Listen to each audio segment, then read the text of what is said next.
It is neighbors in Wheatfield versus the state of New York over whether properties near an old dump are contaminated by waste from the Love Canal.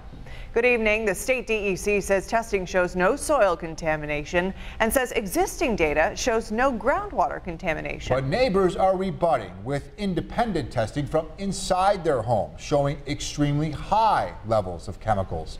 7 Eyewitness News reporter Jeff Rusak has the story that is all new at 11.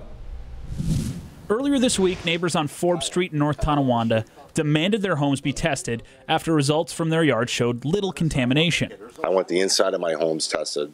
I would love to have Governor Cuomo order the DEC to test the inside of our homes because my family's sick, and there's a reason why my family's sick.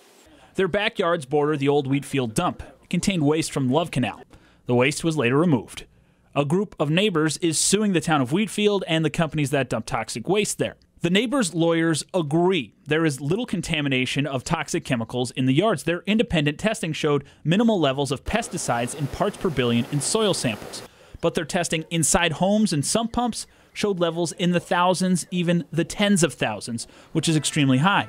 Right now, the DEC does not plan on testing the homes on Forbes Street, but that could change. We haven't ruled out testing inside homes yet. Right now, the second phase of the study looking at groundwater is really going to determine that and ensure that the landfill leachate is being contained on site and not impacting homes. The testing of the groundwater will start next week. The DEC believes groundwater is moving away from the homes, but they will see what happens with their next round of testing. We really let science be our guide, and once we have, now that we have the soil data, once we have the additional groundwater data, that's really going to plot our course forward with any other additional investigations that are needed.